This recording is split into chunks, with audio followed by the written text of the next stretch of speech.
संतुलित समीकरण किसे कहते हैं और किसी भी समीकरण को संतुलित किस तरीके से करते हैं, या कोई भी समीकरण दी हुई है तो कैसे पता चलेगा कि ये संतुलित समीकरण है या असंतुलित समीकरण है, या कोई भी असंतुलित समीकरण दी हुई है तो उसको संतुलित किस तरीके से करेंगे। इस बारे में आज हम बहुत ही अच्छे से जानेंगे। तो देखिए, पहले ये समझ लेते हैं कि संतुलित समीकरण होता क्या है, फिर उसके बाद में जानेंगे हम कि कोई भी समीकरण दी हुई है तो उसको संतुलित कैसे करते हैं। ठीक है, तो चलिए देखिए, संतुलित समीकरण क्या होता है। देखिए, वह रासायनिक समीकरण जिसके दोनों पक्षों में हर एक तत्व के परमाणुओं की संख्या बराबर होती है, संतुलित समीकरण कहलाता है। यानी कोई भी हमारे पास रासायनिक समीकरण दिया हुआ है, उसके दोनों पक्षों में जो परमाणु होंगे वो बराबर होंगे। ठीक है, वो संतुलित समीकरण कहलाता है। देखिए, एग्जाम्पल के साथ आपको बहुत अच्छे समझ में आएगा। ठीक है, डेफिनेशन अगर लिखनी है इसकी, संतुलित समीकरण क्या होता है, तो आपको लिखना है वह रासायनिक समीकरण जिसके दोनों पक्षों में हर एक तत्व के परमाणुओं की संख्या बराबर होती है। यानी दो साइड होंगी, एक इधर और एक इधर। ये जितने परमाणु हर एक तत्व के इस साइड में होंगे उतने ही परमाणु इस साइड में होंगे। तो चलिए एग्जाम्पल के साथ आपको बहुत अच्छे से समझ में आएगा। ठीक है, देखिए वह रासायनिक समीकरण जिसके दोनों पक्षों में, देखिए ये कोई रासायनिक समीकरण हमारे पास, इसका एक पक्ष ये हो गया और दूसरा पक्ष हमारा ये है। ठीक है, तो दोनों पक्षों में जो परमाणुओं की संख्या है वो बराबर होती है, वो संतुलित समीकरण होता है हमारा। ठीक है, तो देखिए जेड है इधर और जेड एन इधर भी है। तो देखिए जेड एन, पहले ये वाला देख लेते हैं। देखिए जेड एन के कितने परमाणु हैं, एक है। और हाइड्रोजन के कितने परमाणु हैं हमारे पास, हाइड्रोजन के हैं दो परमाणु। ठीक है, और उसके बाद देखिए एस सल्फर के कितने हैं, एक परमाणु। और ये है ऑक्सीजन, O4 है, ऑक्सीजन के कितने हैं, चार। ठीक है, तो जितने परमाणु इधर हैं उतने ही परमाणु इधर होने चाहिए, तो समीकरण संतुलित है। अगर बराबर नहीं है तो संतुलित समीकरण नहीं होगी। तो देखिए देख लेते हैं। देखिए जेड एन इधर है, जेड एन इधर कितना था, एक, तो इधर भी कितना है, एक। हाइड्रोजन इधर कितना था, दो, इधर कितना हाइड्रोजन, देखो हाइड्रोजन ये है, हाइड्रोजन कितने हैं, दो, इधर भी दो थे। अब देखिए सल्फर के इधर कितने थे, एक, और इधर कितने सल्फर के, देखो इधर भी एक है। अब देखिए ऑक्सीजन के कितने थे, चार, O4, और इधर भी कितने हैं ऑक्सीजन के, चार। ठीक है, तो देखिए दोनों साइडों में जो हर एक तत्व के परमाणु बराबर हैं, यानी जो भी तत्व इधर है वो ही तत्व इधर है, जितने परमाणु इधर हैं किसी भी तत्व के, उसी तत्व के परमाणु इतने इधर हैं, दोनों साइडें बराबर होनी चाहिए। ये हमारी संतुलित समीकरण होती है। और देखिए कोई भी अगर समीकरण दी हुई है उसको संतुलित कैसे करना है, तो देखिए वो भी जान लेते हैं। देखिए वो भी समझ लेते हैं किसी भी समीकरण को संतुलित कैसे करते हैं।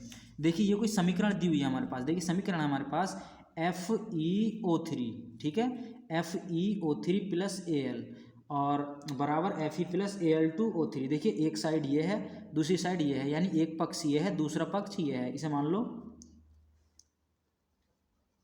LHS, इसे मान लो RHS। ठीक है, तो देखिए पहले इधर एक साइड के परमाणु देख लेते हैं कितने हैं इसमें। ठीक है, तो देखिए Fe इधर है, Fe इधर है। ठीक है, O3 इधर है, O3 इधर भी है। अब देखिए इधर Al2 है, इधर सिर्फ Al है। तो ये बराबर करने के लिए हम देखिए इसमें इस तरीके से कर देंगे। देखिए FeO3 प्लस Al और बराबर FeAl2O3। देखिए इधर Al2 है, इधर सिर्फ Al है, तो Al के भी हम दो परमाणु ले लेंगे। यहाँ पे हमने दो से गुणा कर दी। ठीक है, तो देखिए अब सब बराबर हो गए। देखो Fe O3 Al2 इधर है, तो इधर भी Al के दो हो गए। ठीक है, तो देखिए इसे इस तरीके से लिखेंगे। देखो इधर Fe के कितने परमाणु हैं, एक। ठीक है, और ऑक्सीजन के कितने हैं, इधर तीन, और Al के कितने हो गए, दो। ठीक है, अब इधर भी देख लो, Fe के इधर कितने हैं, एक, और इधर ऑक्सीजन के कितने हैं, तीन, और इधर Al के कितने हैं, दो। ठीक है, ये हमारी समीकरण संतुलित हो गई। देखिए दोनों साइडें बराबर करना ही संतुलित समीकरण कहलाता है। देखिए सब चीज़ बराबर थी, लेकिन यहाँ पर L जो है ये दो थे, और ये एल्युमिनियम जो था ये दो परमाणु थे, यहाँ से कुछ नहीं था, एक परमाणु था। तो हमने यहाँ पे दो से गुणा कर दी, ये यहाँ पे दो से गुणा कर दी, तो एल्युमिनियम के भी अब दो परमाणु हो गए, दोनों साइड बराबर हो गई। इसी तरीके से कोई भी समीकरण संतुलित करनी है। देखिए अगली समीकरण देख लेते हैं।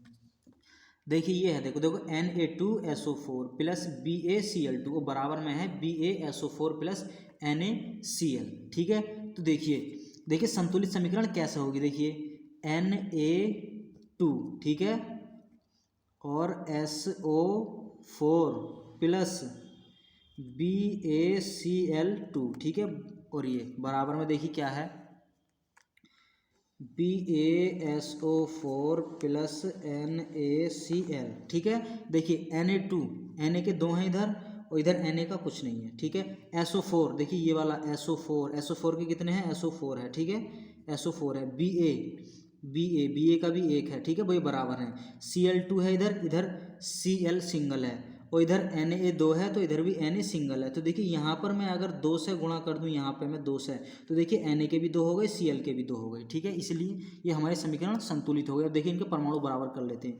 देखो इधर Na के कितने हैं, Na के इधर हैं 2, और इधर कितने हैं, देखो S के सल्फर का हमारा 1 है, और देखो O के कितने हैं, इधर ऑक्सीजन के 4 हैं, ठीक है। और फिर देखिए बी ए के कितने हमारे 1, और इधर Cl के कितने हैं 2, तो इधर भी बराबर होने चाहिए। देखो Na इधर 2 है, तो इधर Na कितना है, देखो इधर भी हम 2 से गुणा कर दिए तो 2 हो गए, तो Na हमारा Na के भी हो गए हमारे पास 2।